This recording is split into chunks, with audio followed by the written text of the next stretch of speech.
welcome back to Television as Furniture. It's been a while. This is our first interview back for a while and in the new studio, which you can see in the background there. Today, we are very fortunate to speaking with Artemis Muñoz, a interdisciplinary artist who is currently, as you can see, or will see in a moment, currently setting up in La Mama for their show. Artemis, welcome to Television as Furniture. Thanks so much for having me. Okay. I don't want to jump straight into the show, but though I'm tempted to, but I won't.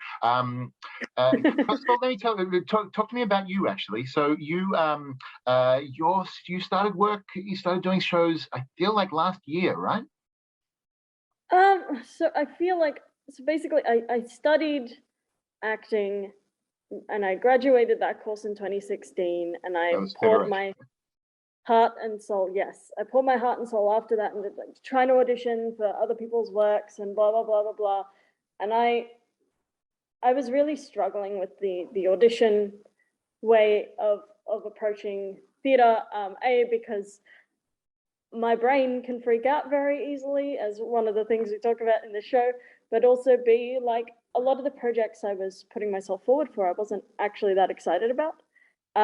And so what happened in about late 2018 that led me into 2019 was that I realized, I can make my own works and I can create things for my communities. And that made such a massive difference. And sort of since then, I've been very actively a part of this theatre cabaret world, and I love it. Last year, while we were in lockdown, I studied theatre writing at the VCA, so I am coming into this world with like a bit more training, and yeah, I guess that's my journey. Yeah, totally. That's there's a lot of that resonates with me, actually. That whole I don't have to wait to be cast or put in things. I can just make my own work. I suppose that's probably for a lot of us these days. I was going to say, so you did the VCA writing course online, I would assume, during the pandemic, yeah? The first half of the year was 50-50 online in person, and then the second half was fully online, and that was difficult. I'll admit it's quite difficult, but I'm glad the second half was the one that was fully online. If the first half had been fully online, I don't think I would have been able to handle it. Yeah. There's more kind of in-person sort of lecture stuff in the first half from memory, and then your sort of second half is focused on writing your project. Yeah, pretty much. Yeah. Well, that does work better. All right, well, that leads us neatly to the project. Not that this was the project that you were writing at VCA, obviously, but so you have Artemis on at the moment. Give us the pitch to start with.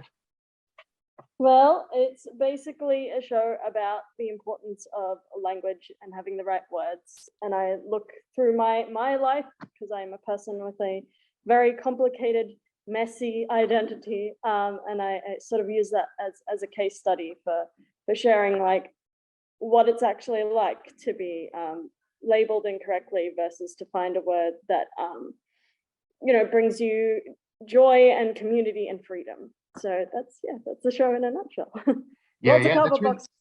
That's why all the boxes. Are they boxes that you get put into? A couple metaphorically of them, yes. Or figuratively. I'm not gonna literally try and fit into some of them. Like I think that one. I don't think I'd fit in that one. No, probably not. Probably not. Maybe a foot. Maybe. Yeah, so that's really interesting. The language, the importance of language and getting things.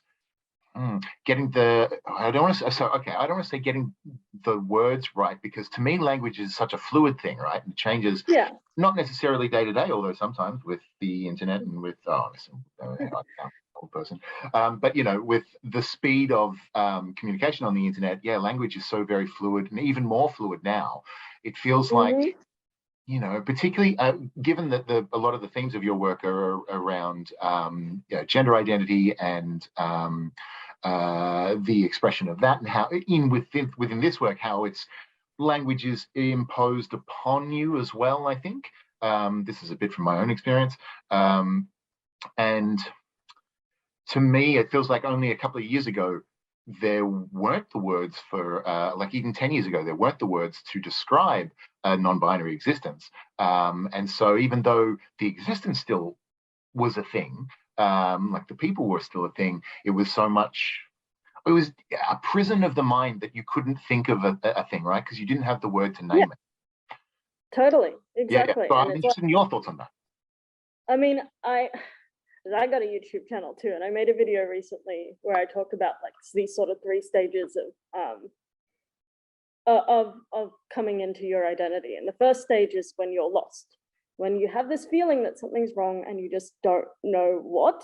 And that's often the stage where people are shoving you into boxes you don't fit into.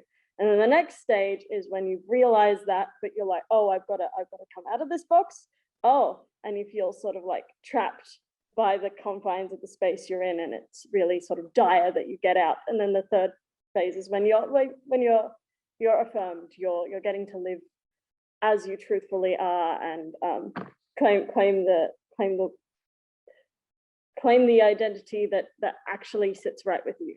And I try and I guess get into some of that in the show, but it's also like, because a lot of people, especially when I talk about my ASPEC identity, when I talk about being neurodivergent, they're like, why do you have to label that? Like, okay, so you're not interested in X, Y, Z. So why do you have to label that? Just tell me you're not interested. And it's like, I want to try and get people to feel that, you know, without those words of identity and community, that there are other confines that we're putting ourselves in that don't quite fit, and that they cause harm. So that's, I guess, what I'm trying to do. Yeah, absolutely. And in fact, that argument of why do you have to label that? No. The world has already labeled this thing.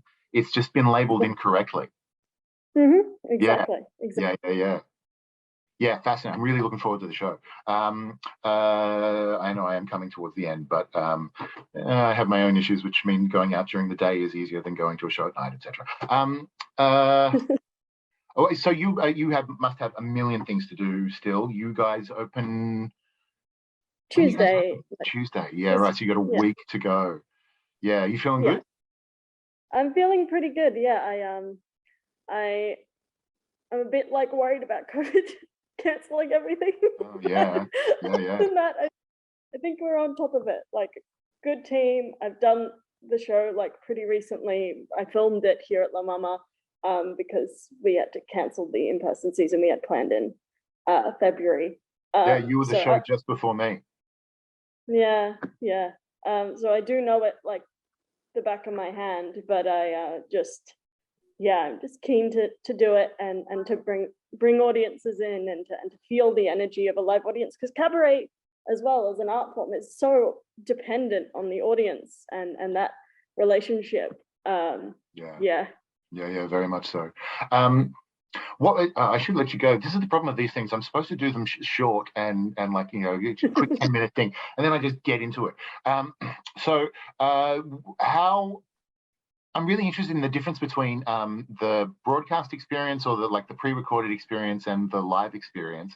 Because the during the lockdown, the being able to see shows still, or seeing what people were doing from their homes, being able to make theatre in their homes through the screen, etc., was really interesting, and meant that I could get to see more shows because I didn't have to go out for it. So as someone who's made one that was a show that was intended to be for live but ended up being broadcast, what did you find were the challenges in that? Which is a terrible way to end that question. No. I mean, I guess the hardest part for me was actually leaving the theatre, having done the show but not seen an audience, and like bumping out, but like not having had an audience in, like really sort of broke my heart. And I make a lot of things for online. I love online as a medium, and I think a lot of the failings of like Zoom theatre has been that it hasn't like taken into account the strengths of online as a medium, and unfortunately my work had that same problem, because we had to pivot so last minute. It was just like, okay, I'm capturing the same show I would have put on if the audience was full of people and not cameras, and that's fine. But I do wish that if I were to like proper do this for online, that I'd make some more adaptations that take into account those strengths, because live streaming is a really important medium, and same is with video production. Like there's so much you can do with that, and there's so much you can do with theater. And I wish that more of us were asking the questions of like what that looks like when you actually come to it with a knowledge and understanding of what those mediums can provide. But yeah, I so completely agree. I so completely agree. But I comfort myself with the fact that it's still very nascent form. It's still very early in the stages of the theatre makers, who are traditionally a fairly traditional lot, coming to terms with the new technology and how it works, and also that absence of an audience too. That's really true. That sense of having to perform something that you've designed for a live audience, but to a sort of largely empty room. It must be very difficult transition for a performer. Yeah, and like I'm lucky that I do have a background in video production as well, so I am used to performing to a camera, but it's still like it's very different when you're in something designed to be a film set or something like my bedroom. It's very different talking to a camera there than talking to a camera in a theater space. Yeah. It's just like my brain not used to that. Yeah. There's a lot of reconditioning that we're all going to have to do, I would think, but hopefully it works out, because also, when there's not the pandemic, you can still do the broadcast thing, but have a live audience. They did it on live 100%. TV millions of times. Yeah. I should really let you go. I was going to let you go like 5 minutes ago. Thank you so much for joining us here on Television is Furniture. I'm really looking forward to seeing the show, and I recommend that any of my audience who are still watching me go and see it. It's Artemis by Artemis Muñoz at La Mama. Thank you again. Yeah.